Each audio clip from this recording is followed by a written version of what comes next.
Hello and welcome to the Midday News. Here are the headlines of this hour.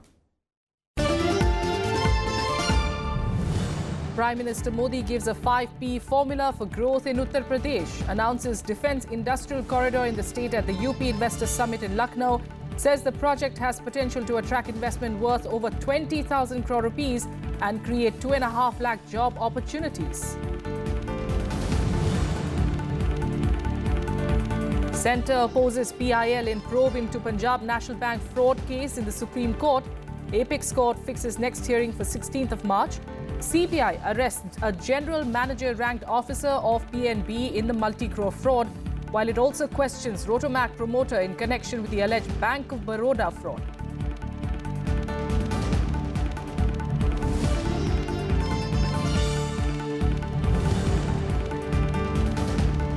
Police arrest Aam Aadmi Party MLA Prakash Jarwal in connection with alleged assault of a Delhi Chief Secretary.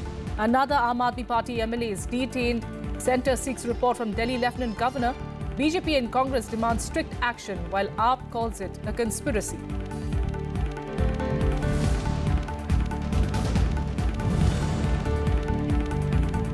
And an upbeat India looks to clinch the T20 series against South Africa by winning the second match to be played at Centurion tonight. Captain Virat Kohli reclaims the #1 spot in the ICC ODI batsman rankings, while Jasprit Bumrah is the world's #1 bowler. Our top story this hour: Prime Minister Narendra Modi today inaugurated the Uttar Pradesh Investors Summit in Lucknow. The Prime Minister gave a 5P formula for achieving development in the state. He said potential, policy, planning and performance will ensure progress. He said the state is ready for a super hit performance. The Prime Minister also announced a defence industrial corridor in the state, saying that it has the potential to attract investment worth over 20,000 crore rupees and create 2.5 lakh job opportunities. The two-day event aims to showcase the investment opportunities and potential in various sectors of the state. More than 5,000 delegates are attending the summit. Uttar Pradesh को मां गंगा के मैदानी इलाकों का बहुत आशीर्वाद मिला हुआ है। यहां की 60% जनसंख्या वर्किंग एज ग्रुप में है।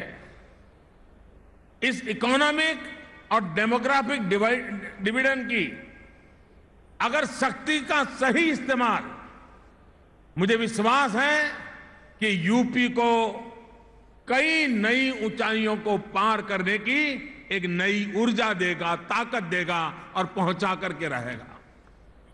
मैंने पहले भी कहा है, यूपी का पोटेंशियल बहुत है। Potential plus policy plus planning plus performance से ही प्रोग्रेस आती है। अब यूपी में सुपर हिट परफॉर्मेंस देने के लिए मुझे विश्वास है कि योगी जी की टीम तैयार है। बुंदेलखंड के विकास को विशेष तौर पर ध्यान में रखते हुए अब ये तय किया गया है कि यूपी में डिफेंस इंडस्ट्रियल कॉरिडोर का विस्तार आगरा, अलीगढ़, लखनऊ, कानपुर, झांसी और चित्रकूट तक पूरा बेल्ट होगा। इस कॉरिडोर में 20,000 करोड़ रुपए के निवेश की संभावना है और ये करीब 2.5 लाख लोगों के लिए रोजगार के नए अवसर निर्माण करेगा। योगी जी की सरकार में बनने जा रहे पूर्वांचल एक्सप्रेसवे और बुंदेलखंड एक्सप्रेसवे से विशेषकर पूर्वांचल और बुंदेलखंड का औद्योगिकरण, मैं समझता हूं उसके कारण बहुत तेज गति से होगा। भाइयों और बहनों, यूपी में पहले यहां लखनऊ, वाराणसी और गोरखपुर सिर्फ 3 ही एयरपोर्ट थे। अब कुशीनगर और जेवर में 2 नए इंटरनेशनल एयरपोर्ट बनाने का काम भी शुरू किया जा रहा है। इसके अलावा उड़ान योजना के तहत आगरा, कानपुर, इलाहाबाद, बरेली, झांसी, चित्रकूट, मुरादाबाद, अलीगढ़, आजमगढ़ जैसे 11 शहरों में हवाई अड्डों का विकास किया जा रहा है. The CBI has arrested a general manager ranked officer of Punjab National Bank who was posted at the bank's head office in New Delhi in connection with the alleged 11,400 crore rupee fraud case. The accused, Rajesh Jindal, is presently posted as GM Credit at PNB's head office in Delhi. He was the head of the Brady House in Mumbai during 2009 to 2011. It is alleged that the issuance of letters of undertaking or LOUs to Nirav Modi's groups of firms without sanction limits started during Jindal's tenure. It is alleged that the 11,400 crore rupee LOUs were fraudulently issued to the firms of Nirav Modi and Choksi. On Tuesday, the agency made its first high-profile arrest in the 11,400 crore rupee alleged Punjab National Bank fraud case. The Central Investigative Agency has arrested Vipul Ambani, who is the President of Finance of Nirav Modi's Five-Star Diamond Company. The other arrested persons are Kavita Mankikar, who is the authorized signatory of 3 companies, Senior Executive of Five-Star Arjun Patil, CFO of Nakshatra and Gitanjali Group Kapil Khandelwal, and manager of Gitanjali Group Nitin Shahi. As part of the multi-agency probe, an executive director and 9 other senior officials of the PNB have also been grilled by the CBI in connection with the fraudulent guarantees issued by the bank in favor of Nirav Modi and Mehul Choksi. Meanwhile, searches by the Enforcement Directorate continued for the 6th day on Tuesday. Assets worth 10 crore rupees have been seized during searches at 13 premises linked to Modi and Choksi. The team of over 110 officials from Income Tax Department have also raided 20 premises linked to Gitanjali Gems promoter Mehul Choksi and firms associated with him in connection with a tax evasion case. The searches have been conducted in Mumbai, Pune, Surat, Hyderabad, Bengaluru and few other cities. And in his first remark on the PNB fraud that erupted last week, Finance Minister Arun Jaitley on Tuesday blamed the PNB management and auditors for the 11,400 crore rupee fraud. Without naming PNB or the alleged kingpin of the kingpin of the fraud case, Nirav Modi, Jaitley said that the bank management did not live up to its task as it failed to detect the crime.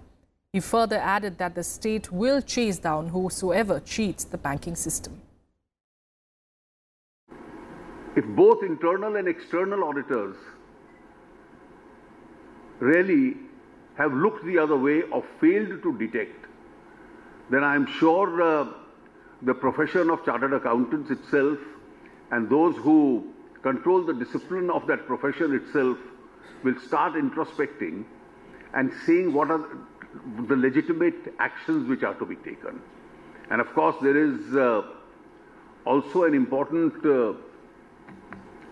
challenge where the supervisory agencies have now to introspect as to what are the additional mechanisms they have to put into place to make sure that stray cases don't become a pattern again. Meanwhile, the Reserve Bank of India has set up a committee to look into the factors leading to increasing incidents of bank frauds. The committee will be headed by RBI board member Y.H. Maligam, who is also a former president of Institute of Chartered Accountants of India. The committee will look into reasons for high divergence in NPA classification and provisioning by banks. In a statement, the central bank has said that it had alerted banks thrice on potential malicious use of SWIFT infrastructure since August 2016, advising them to implement the safeguards detailed in the RBI's communications for preempting such occurrences. The statement further said that banks have, however, been at varying levels in the implementation of such measures. The move comes a week after the PNB fraud case. And the CBI has begun questioning of Rotomac owner Vikram Kothari at the agency headquarters today. Earlier, the Enforcement Directorate notified all the land, sea routes and airports in the country to prevent the exit of the promoter of Rotomac Pens and his family members from India. They are under the scanner in connection with the alleged bank loan fraud of 3,695 crore rupees. The ED conducted searches at multiple locations in Uttar Pradesh, including in Unnao and Kanpur, to gather evidence in the case and is soon expected to start attaching assets in the case. It is currently ascertaining the assets of the group. Meanwhile, the Income Tax Department attached 14 bank accounts of the pen manufacturer as part of its tax evasion probe against the company. In other news, the Delhi High Court has refused to entertain a plea seeking judicial intervention into the alleged assault on City Chief Secretary by AAP MLAs. The court said that the police is looking into the alleged assault case on the bureaucrat and will wait for the final outcome. Meanwhile, Aam Aadmi Party MLA Prakash Jarwal has been arrested in connection with the case. The police has said that it spoke to Chief Minister Arvind Kejriwal's advisor, V.K. Jain, who was present when the said incident took place at the CM's residence on Monday night. Another MLA, Amanatullah Khan, has been detained in connection with the alleged assault case.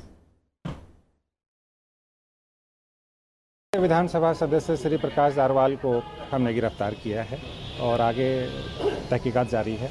उनका FIR में नाम है, उनके खिलाफ अगर कार्रवाई हो तो आपके नॉलेज में लाया जाएगा। प्लान नहीं है और इन्वेस्टिगेशन में ये बाद में तय किया जाएगा कि और किसी से पूछताछ करने की जरूरत है भी कि नहीं।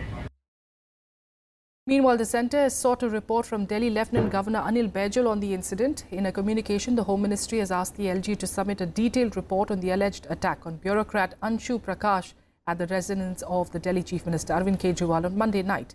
The bureaucrat alleged that he was assaulted by some AAP members in the presence of Kejriwal and Deputy Chief Minister Manish Sisodia. However, the Delhi CM's office has dismissed the accusation as bizarre and baseless. Also reacting on Twitter, Home Minister Rajnath Singh said that he was pained by the incident and that civil servants should be allowed to work with dignity and without fear. The IAS Officers Association has strongly condemned the assault. The association of the support of the association, in fact, with the support of Delhi IAS Association, Delhi Andaman Nicobar Islands Civil Services or DANICS, and the Delhi Administration Subordinate Services, has demanded immediate arrest of the accused. We are a family, we are a bureaucratic family. अगर ऐसे हमला होगा chief secretary पर तो बाकी कर्मचारियों का क्या होगा? नहीं, सीएम कार्यालय में, सीएम निवास में आप लोग, हम सब लोग हड़ताल पर हैं विद इमीडिएट इफेक्ट, ठीक है, और टिल दैट टाइम जब तक कि इसके खिलाफ कार्रवाई नहीं होता है. And a delegation from the BJP and Congress met Lieutenant Governor Anil Baijal separately today. Both the opposition parties have condemned the incident and sought an apology from the Chief Minister. They've also demanded strict probe into the case. The Aam Aadmi Party has called the allegations a conspiracy. समझता हूं इस समय माननीय LG को, इस संवैधानिक देश को, सभी को खड़े हो जाना चाहिए कि किसी को भी ऐसे असंवैधानिक कृत्य के लिए जो इतने बड़े पद पे उसको माफ नहीं किया जाना चाहिए. They have the right to say that. क्योंकि उनकी इतनी ज़्यादा इंसल्ट हुई है तो वो जो अपॉलॉजी मांग रहे हैं तो कोई अपॉलॉजी उनको मांगनी नहीं चाहिए, इनको देनी चाहिए, अपने आप ही देनी चाहिए. लेकिन मारपीट हो गई और उनका चश्मा गिर गया और एकदम उनके साथ हाथापाई हो गई. सिर्फ उनके कहने के आधार पर ये सारी बातें मान ली जा रही हैं. और मुख्य सचिव, माफ कीजिएगा, कोई एक सामान्य आदमी के साथ भी अगर कोई वारदात हो जाती है तो सबसे पहला काम करता है 100 नंबर डायल करता है, पुलिस को बुलाता है, पुलिस के थाने में जाके एफआईआर करता है.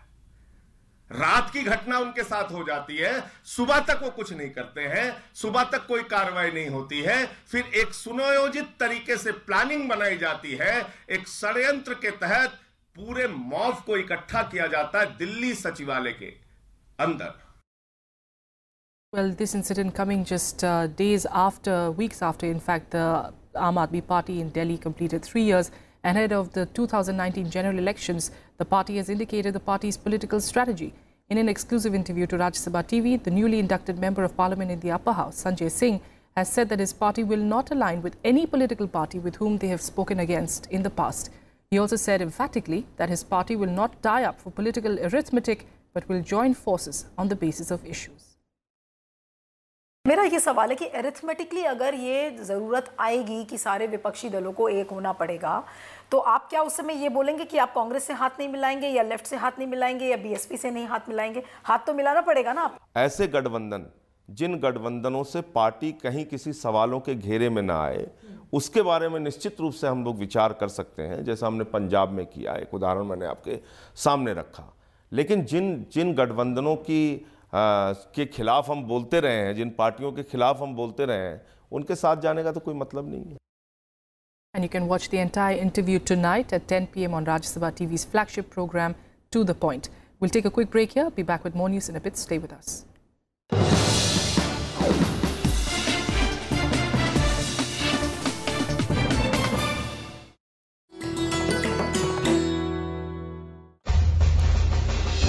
Enter the majestic forecourt of Rashtrapati Bhavan and you'll come across the Jaipur column. A gift to the Viceroy from Savai Madho Singh, the Maharaja of Jaipur, to commemorate the creation of the new capital. The 145-meter high column is crowned with 6 pointed crystal stars on a bronze lotus, and inside the stone shaft runs a steel tube which weighs a little more than 5 tons. The base of the column has text conceived by Lord Irwin and Sir Edwin Lutyens inscribed on it.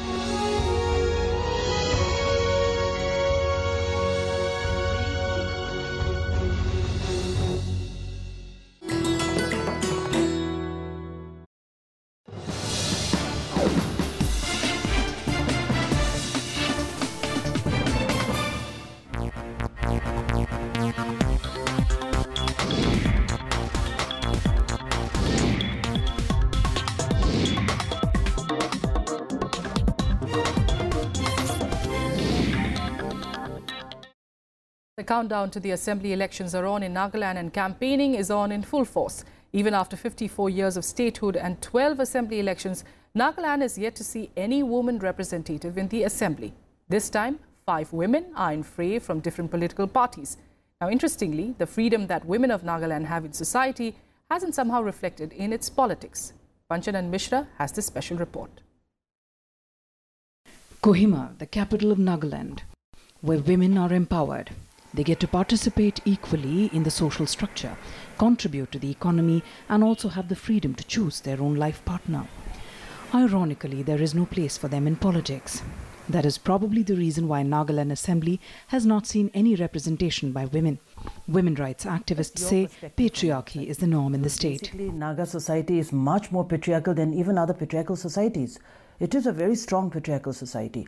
And I think a lot of this culture and tradition which we have percolates down also to the political space, where women actually do not become a part of the decision-making bodies, traditional.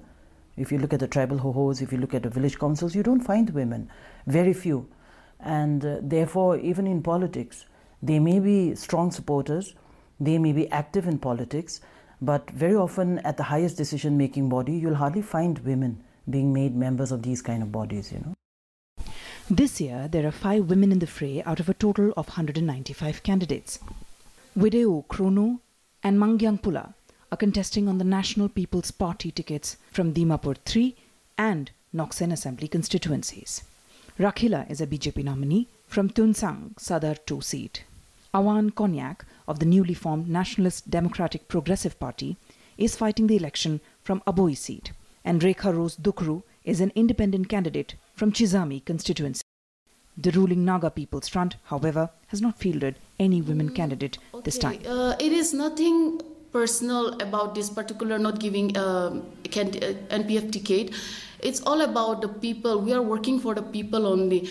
I mean, the people only, they approach and then they, they tell the candidate that you can, we support you, and why don't you lead us in this particular election? So basing on that only, and then the strength of the people also, it matters. So basing on that only, we have gone with that only. Nagaland has held assembly elections since it came into existence in 1963. But not a single woman has ever been elected to the 60-member House. Only once in 1977 has a woman politician ever emerged victorious in an election, when Rano M. Shaiza became a member of parliament on a United Democratic Party ticket and got elected to the Lok Sabha. People think that we are really free. Yes, of course, to some extent we are really free. But I feel Naga women are still being kept in 4 walls, especially when it comes to leadership. When a woman stands out for herself, she's always voiced down, like her voice is being controlled again. So I feel it's still very minimal. We need to improve on that thing. To elect women, and we women, I think the state government needs to do something so that they can have some kind of seats for women where women can come up, so that they can encourage women to come up, and then these women can maybe bring about some new ideas and changes in our society. The uphill task into politics for women can be gauged by the violence that broke out in the state early last year when the state government looked to implement 33% reservation for women in urban body polls. Protesters, led by tribal groups and even civil society organizations, said this was a violation of Article 371A that protects Naga customary law. In the violence that ensued, 2 people were killed in Dimapur. Chief Minister T.R. Zeliang of the NPF had to resign, and buildings in Kohima were set on fire. Women candidates who had filed their nominations were forced to withdraw. Women have been given equal importance in the society of Nagaland. But when there is a case of entry into politics, then the society is not ready to give this equality to women of Nagaland.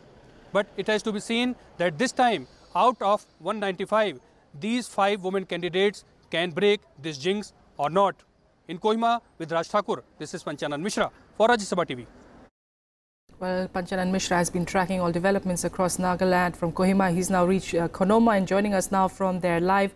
Panchanan, thanks for joining us here. You know, that report that you filed, of course, a lot of youth's voices there, a lot of young women. And it's interesting that the 5 candidates, you know, a lot of them are, you know, comparatively they're young as well.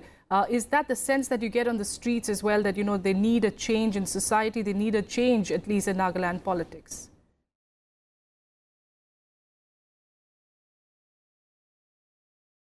Yeah, exactly, Tracy. Since 2013 election, 5 years has been passed, and this time it's looking that not only women but the youth of Nagaland also raising their voice that the women should be given equal participation, and not if equal, then at least some women should enter into politics. And this has to be seen that this time there are 5 candidates. Earlier in 2013 there were only 2 women candidates, and none of them was able to enter in assembly. However, as we filed in our report that only 1 Lok Sabha MP was there in 77 in the Nagaland politics. It has to be seen that how the time is changing, but their society is looking really reluctant to give women their political rights. They have all the rights, they are enjoying it, but they have equal opportunity in other parts, other sections of the society. But when there is a case of politics, then we find this reluctance, and it has to be seen that how the society behaves at this time in this election. Tracy. Absolutely. That's a very important report you filed from there. Thanks so much, Panchanan, for joining us for the moment. We'll come back to you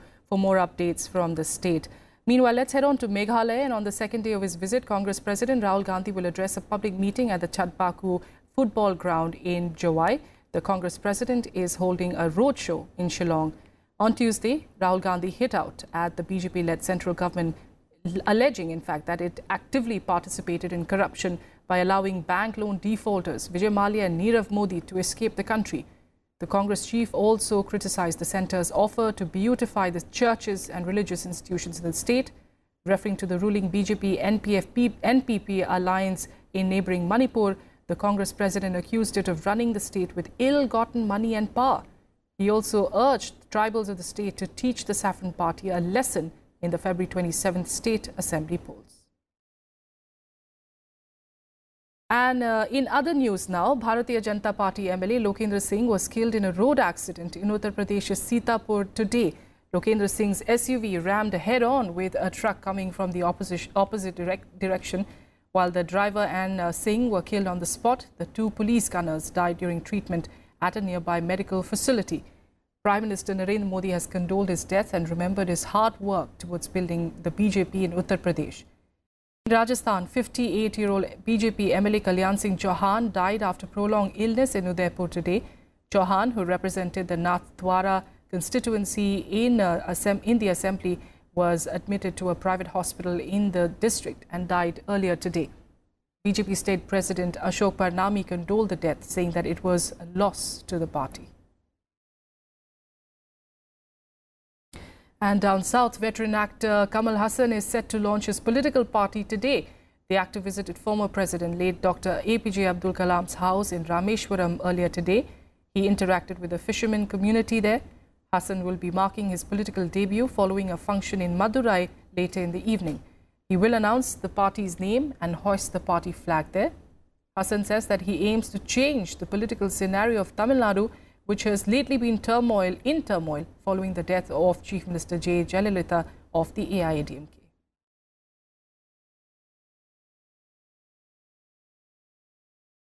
And in some quick sports news, the second T20 international match between India and South Africa will be played today at Centurion.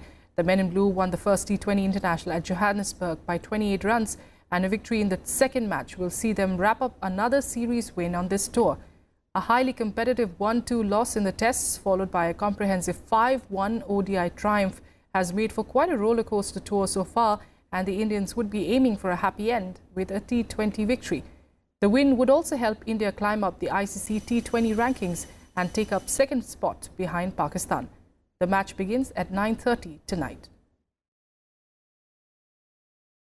And the fourth Women T20 international match between India and South Africa will also take place today at Centurion. A win today would give India a 3-1 series lead, making it the first time that Indian women will win 2 series on a single tour of South Africa. India registered a comprehensive 7- and 9-wicket win in the first T20s respectively, but allowed the South African women to keep the series alive in the third T20 in Johannesburg. India had earlier clinched the 3-match ODI series 2-1 as well, and are looking to wrap up the T20 series. And that's it on the Midday News. Thank you for joining us.